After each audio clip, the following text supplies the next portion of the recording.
From the observation deck, the world below was a blue-green coin. Veera, its surface stitched with veins of light that pulsed like a sleeping creature's breath. Salana pressed her palm to the glass and let the sight uncoil something inside her that had been taut for months. Curiosity, the thin answer to every question she'd ever asked. The ship hummed around her, a metallic lullaby. But out there, the planet sang in colors she didn't have instruments for. It was, she thought, obscene and holy all at once. Jack stood a few feet behind her, hands folded, jaw set. He had the look of someone rehearsing restraint. They had gotten good at being colleagues after the breakup, measured phrases, small courtesies, a map of boundaries. But when he laughed, when he let himself laugh, Salana felt the memory of warmth like a burn. It was absurd to think feelings could be cleanly packed away for a mission. Human hearts were not lab equipment. They leaked, corroded, interfered. "This is it," their mission lead said over the intercom, voice brittle with the kind of optimism filtered through committees and funders. "Veera approach in 30. Prepare for atmospheric entry." Salana tightened her fingers against the cool glass. She had trained to catalog, to name, to translate. She had measured her life in data and stillness, had learned how to be precise with other people's margins of safety. But standing there as the planet turned, she felt a rising, private tide, an earnestness that when it rose, drenched everything. The mission mattered on a scale that made personal rupture trivial and monstrous at the same time. They had come because readings from orbit suggested something impossible, a living planetary energy, patterns of bioelectric coherence that seemed to think. Jack watched her watch the planet. The look on his face could be read as pride, as fear, as something smelling of possessiveness.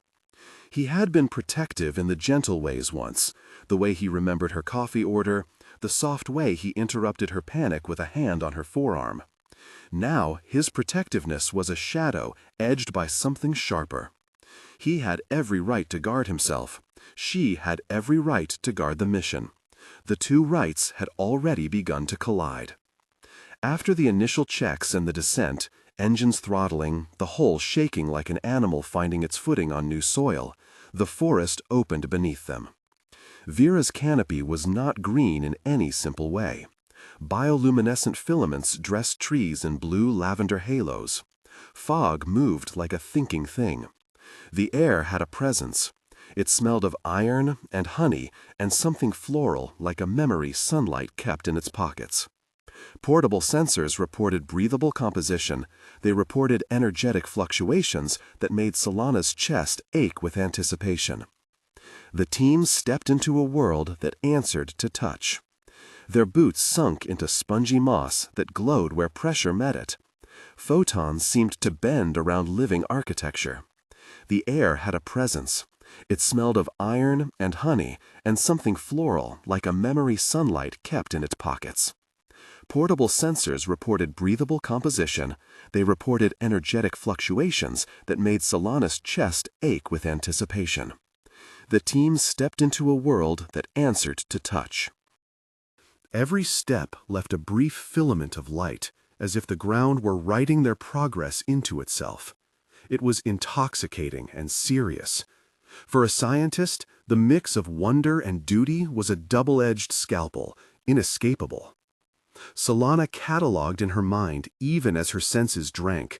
Moisture gradient, spectral shifts, pulse intervals. Noth might be possible, she thought, or at least this planet might be. The first anomaly presented not as drama, but as a tremor. The ground under their feet loosened into a shallow depression, a mouth of stone rimmed with iridescent lichen. The sensors spiked, energy readings arranged in a simple, repeating pattern. When Salana leaned closer and laid a gloved hand against the stone, the light thinned and throbbed beneath her palm. And for a moment she felt as if the surface answered her touch with a pulse of recognition. It was subtle, but there was a communication there not mediated by words. She could feel her science and her soul both listening. "Keep samples sterile," Jack said, choppy. He always spoke like he had something to hide behind his orders. Salana heard the undercurrent in his voice.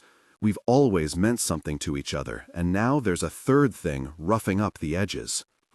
They followed the pattern's rhythm into a cave that opened like a throat. The cavern walls were lined with filigree of light, veins that writhed with color and hummed with a low harmonic the ship's instruments translated as coherent oscillations. The team moved like pale moths, helmets clicking, breath fogging in regulated puffs. At the core of the cave a figure stood, tall and slender, skin a sheen of opalescent slate threaded with living light. When it turned, Salana understood, in a way that bypassed language, that this was not merely an organism, but a guardian, something symmetrical and patient, something that had learned to wait for human curiosity and had not always been rewarded for its patience. Noth did not speak in words. He did not need to. He moved with the governed stillness of something older than gait but younger than myth. When he inclined his head, the light along his arms brightened, patterns that resembled the cave's veins, aligning with a fidelity that made the hairs along Salana's forearms stand up. He extended a hand. It glowed not like flame, but like thought. The first exchange was ridiculous in its simplicity. Salana reached, a scientist reading pulses and currents, and touched the inside of Noth's wrist. The contact was a ripple, a sensation like cool glass sliding over skin, but deeper, a melody pressed into bone, an answering that contained not only warmth but information. It was as if memory unfurled into instant clarity.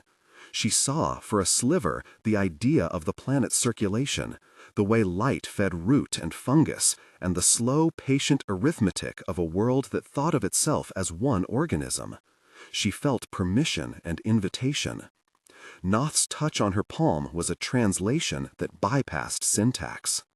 Images of rivers as veins, seeds as nodes of charge, flowers as mouths of exchange. The planet made sense in the same way some music made sense. He withdrew and placed something in her hand, a blossom no larger than her palm that shimmered in translucent layers. The petals were filaments of filament, each a tiny lumen of hum.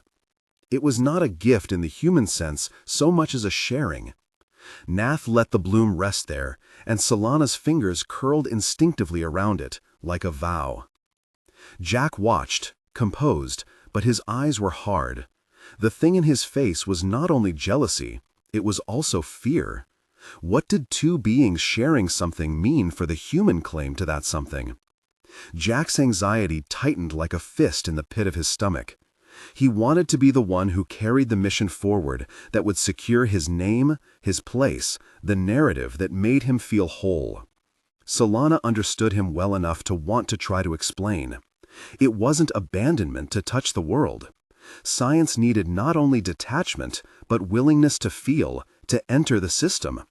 But the words lodged like untranslatable bone. Days unfolded in a rhythm of discovery and caution. Nath did not teach as a human teacher might. He offered his body as a medium and the world as a textbook.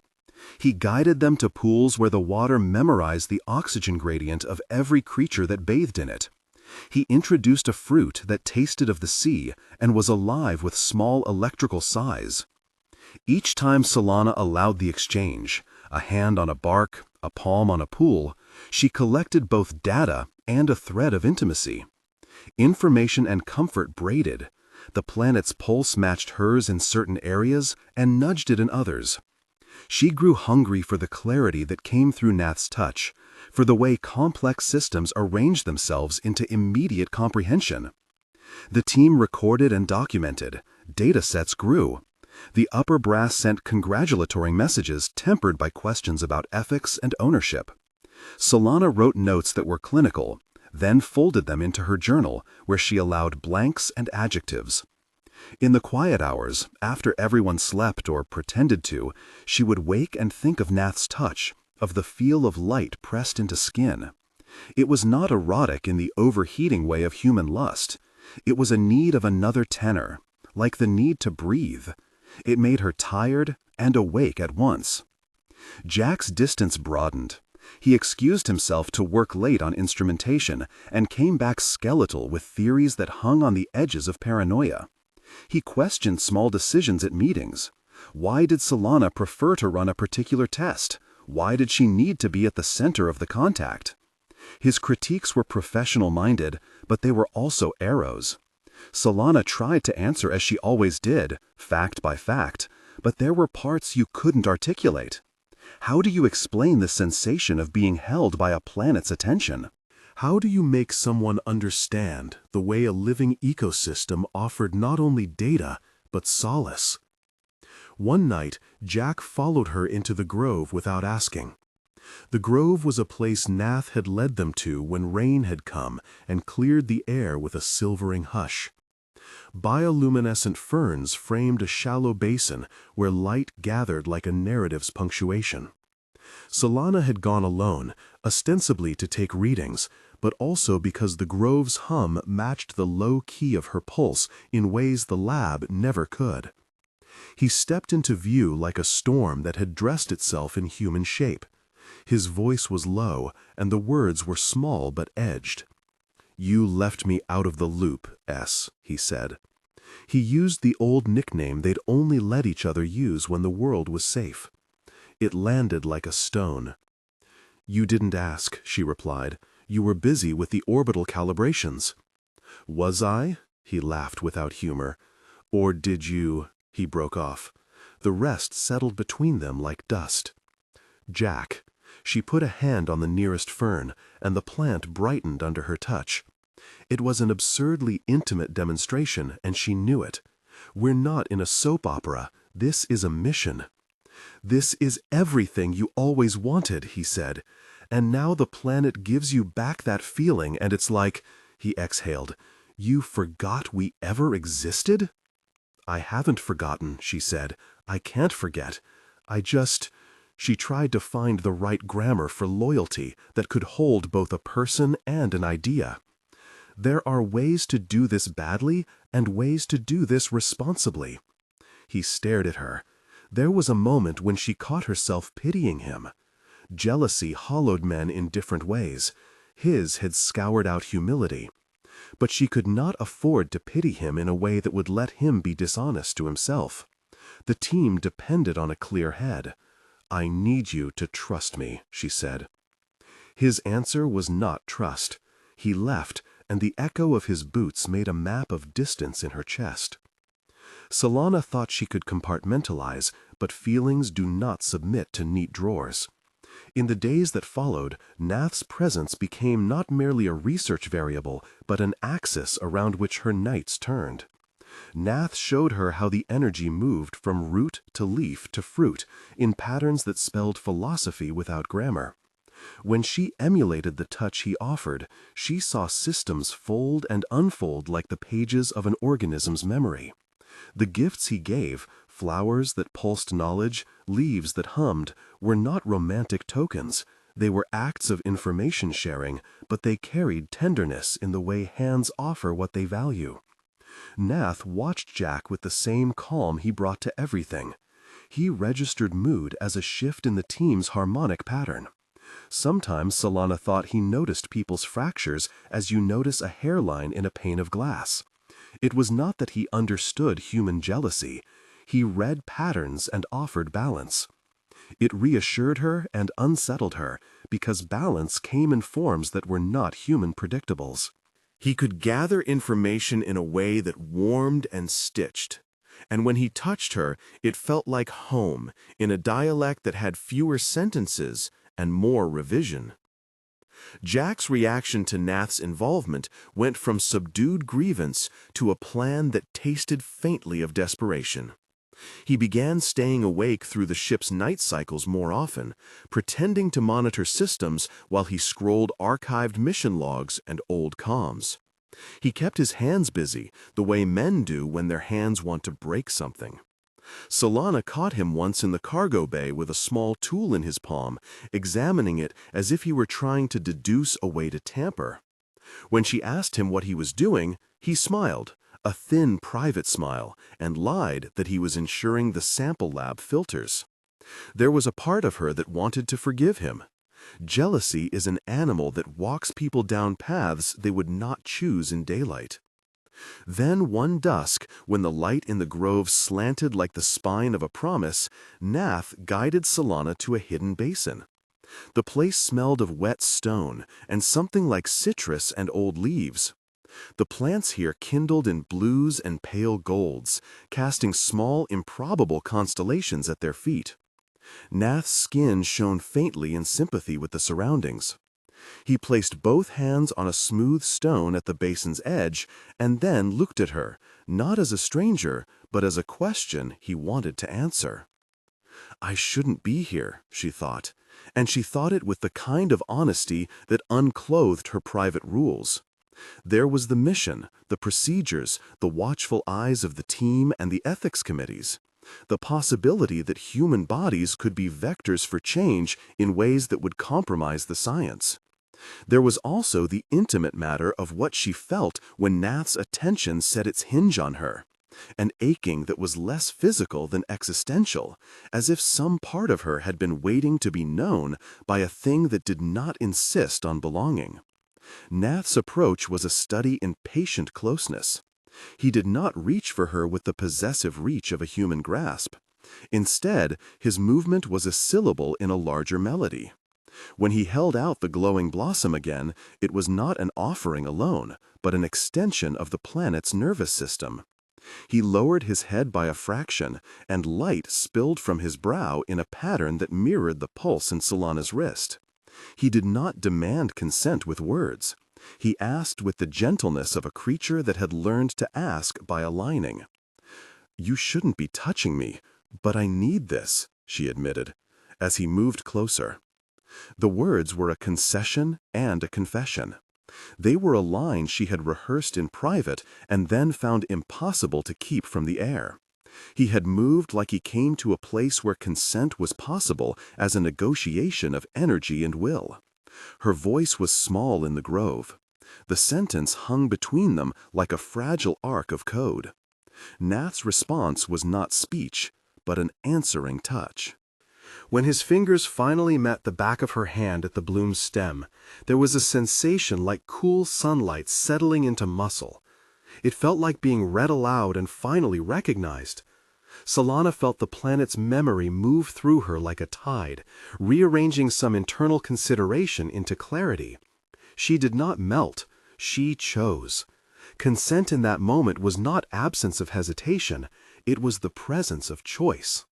The contact was not erotic heat so much as a transfer of balance. Light threaded into her veins, and with it came comprehension and a flood of quiet consolation. It smoothed something taut and raw. She inhaled and felt as if an ancient clock inside her had adjusted to a rhythm that allowed for gentleness without capitulation. If the planet was a being that kept time in long arcs, then Noth's touch let her align her short human rhythm with one longer and more forgiving. It soothed an atrium inside her that had been reverberating with loss and small daily injuries. Jack watched from the shadows just beyond the grove's rim.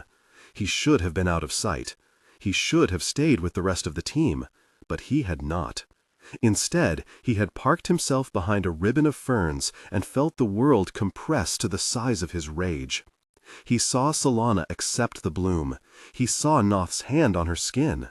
The view condensed into an image that would not leave him, her closeness to another being that was not human. He felt exchanged for information and light. He felt insignificant. What he did next was small and practical in the way dangerous things often are. That night, he slipped into a storage alcove and accessed a service panel. He had not intended sabotage at first. He told himself he would only delay, plant a decoy, reroute data to force an audit. He found a simple place to introduce a false reading into the team's relay, a micro-discrepancy that would look like contamination, and draw attention back to the ship's procedures and away from Noth. It was a cleverness born of fear and hubris. He justified it as protection. The planet was fragile, and he was preserving it by controlling the humans who touched it. Salana would have understood the impulse if explained plainly, but Jack had not come to her. He had not shared the calculus of his fear. He had allowed it to calcify into secrecy. The first seed of betrayal was not dramatic. It was a small technical act threaded through with the least noble human impulses. It would cause a delay, a security lockdown, an investigation where Noth's manifestations would be boxed and tested. For Jack, that would be a way to bring Salana back to human frameworks where he could still reach her. When the relay hiccuped hours later, alarms whispered and then rose. The team converged. Salana's instrument feed blinked with anomalies. She moved through the ship in a precise choreography, translating numbers into hypotheses. Her mind did what it had been trained to do: find the variable, isolate the error. She did not yet suspect malice. She suspected glitches. But as the crew turned their attention to the ship, Noth's lines of light along the cave walls waned. The planet's responses were sensitive to the human nervous system. When humans panicked, systems tightened. Noth came to the ship's edge that night, hovering in the dim where hull and world met. He looked at Salana with the same quiet curiosity that had first unmade the cave. There was something like disappointment in the patterning of his skin, but also understanding. He had accumulated awareness of their species' tendencies. He seemed to know that human hearts did not only keep beat. They had a hunger for dominance that could fracture the gentlest of connections. "He's not an evil man," Noth impressed into her mind the way one presses a delicate object into palm. The translation was not literal speech. It entered her as an image: Jack's childhood, a field, a racing bicycle, a father who loved in ways that left scars. The transfer gave context in a manner that human empathy sometimes fails to provide. It made Jack whole without excusing him. Salana looked at the ship's lights reflected in Noth's skin and saw the precariousness of their position. Their presence had consequences. The planet had lessons that could not be forcibly harvested. The earth under her boots felt suddenly less a stranger and more a jury. In the days that followed, the relay interference caused protocol. The team split. Some stayed to secure the ship, others went to run diagnostics. Investigations are a kind of violence. They slice into routine, into trust. Salana found herself less free to let Noth unfurl his teachings. Tests began to be administered with sterile detachment. Samples were sealed. Noth watched these procedures with a human-like patience that carried grief. To the planet, confinement was a wound. Jack moved differently in the wake of his own action. He had believed he could steer the narrative, but the reality of causing harm hugged at his guts. He watched Salana with new measures, at times with an apologetic tenderness, at times with a cold, calculating gaze that sought to measure the advantages his move had given him. He tried to explain his actions in the rooms where only the team's inner circle met. He told himself and a few others that he had acted for the mission's good, that human stewardship mattered more than ephemeral experiences. He did not tell them he had been afraid of losing her. Salana knew, instinctively, more than she had proof. She felt the tremor of betrayal like a small shock in the data feed of her life. It did not reduce her to tears or fury alone. It complicated her love of the planet, her compassion for Jack, her responsibility to science. In one night, she had to be a scientist, an interpreter, and a person whose private choices had public consequences. The planet's living energy did not stop because humans quarreled. It continued to distribute knowledge and tenderness, but checked now by a perimeter of human caution. The moment that would be carved into the memory of all involved came not as a verdict, but as an intimate concession. In the grove, under the slow curtain of Veera's lights, Noth approached again. This time the team had scaled back their presence. The instrument feed insisted on a quieter sample. Jack lingered at the edge, not yet gone, not fully returned to the ship. Salana stood at the basin's rim, the bloom that Noth had given her clasped in both hands like a small liturgy. "You shouldn't be touching me, but I need this," she admitted as he moved closer. The line, her line, fell into the grove like sweet fruit. It was not a plea for surrender, nor a surrender itself. It was a naming. I am conflicted. I choose anyway. Noth's movement was slow and ordered. The contact that followed was a partnership of consent. Where his palm met hers, the plant light braided into a column that looked like memory shaped into rope.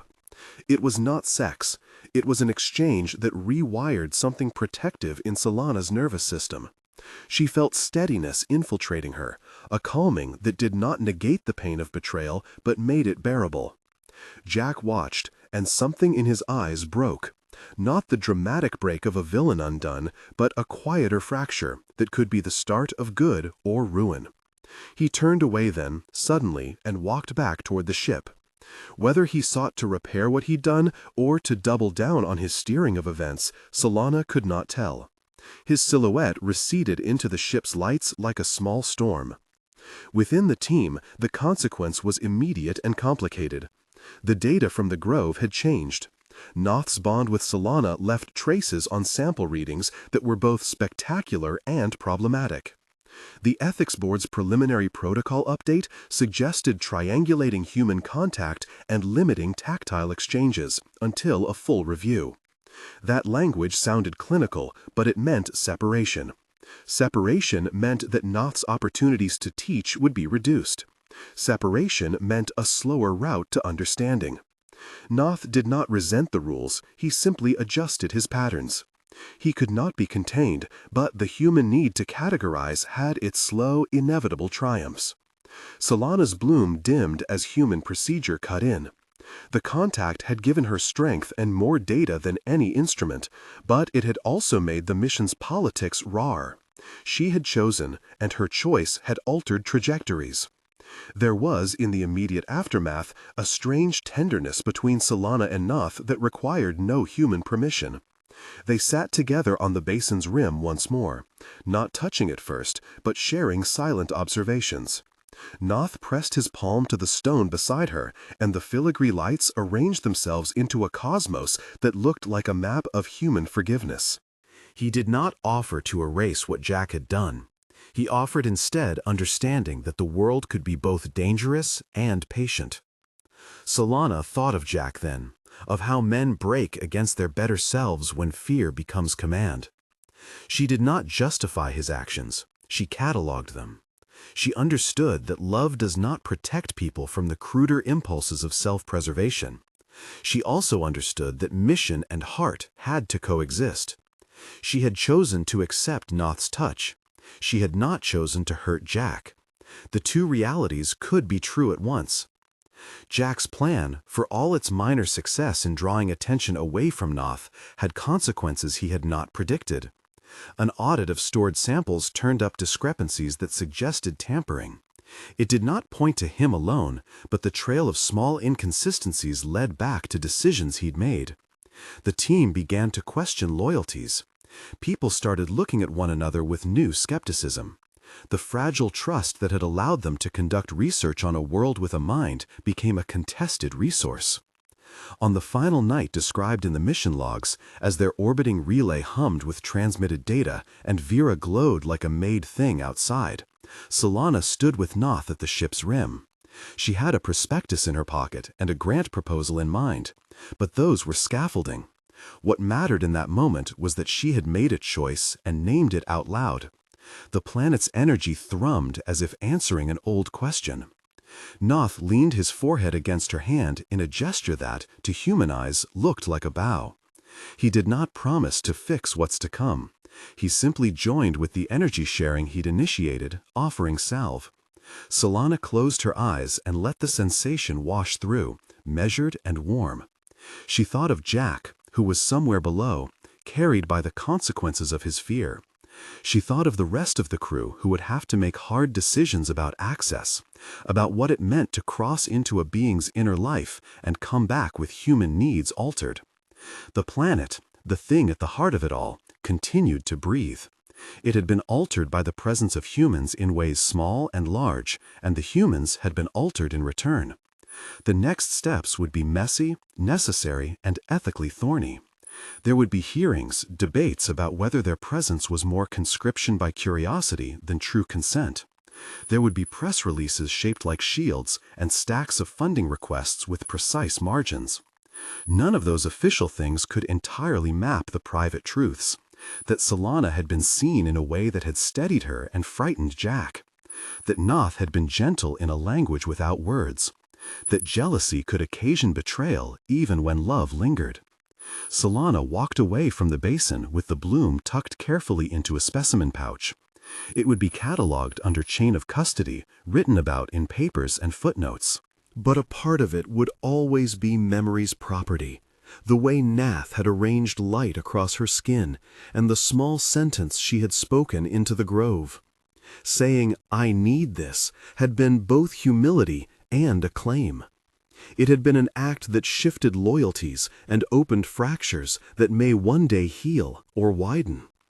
She did not know whether Jack would find a way back to trust, or whether his next act would untie more than he had anticipated. She only knew that the planet had given her a glimpse of a different kind of intimacy, one that asked for consent and gave comprehension in return. She had chosen it. The consequences would follow like shadows at noon. If this is pulling you in, subscribe. There's more coming as the mission unfolds. The lights on Veera cut like knives across the ship's hull as they prepared to leave part of their equipment in situ.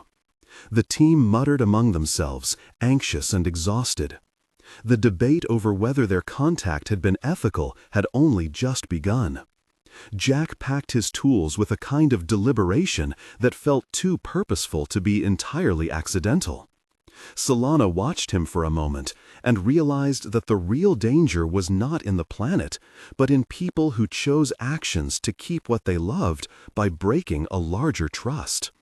They left one instrument behind, mounted and beaconed so future teams could find the spot and so Veera could not be wholly mined of its mystery. Nath watched them as they withdrew, the filaments along his arms dimming to the soft constellations of a being content to hold memory. Salana pressed her hand to the hull before they sealed the airlock, as if saying farewell to a friend.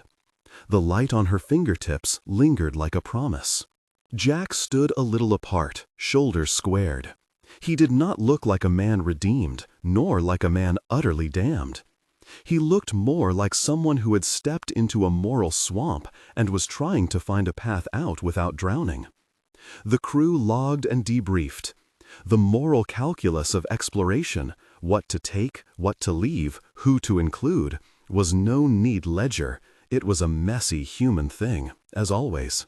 The mission left Veera with questions that could keep a team working for decades, with ruptured emotions and a science that had been stretched in directions no committee had forecast. Salana carried the bloom specimen in a cooler, but what she carried most was the knowledge that some bonds could be both necessary and complicated. She had not abandoned the scientific method. She had expanded its vocabulary. She had also made choices that had altered human relationships in the team, and that reality would require tending. When the ship broke atmosphere and the planet's light rolled away beneath them, Nath remained a memory that glowed in her palms. She had chosen. She had said the line that would be written into their records and whispered among those who had been present. She had not been entirely sure of the cost, but she had been sure of the need, that sometimes the right thing was the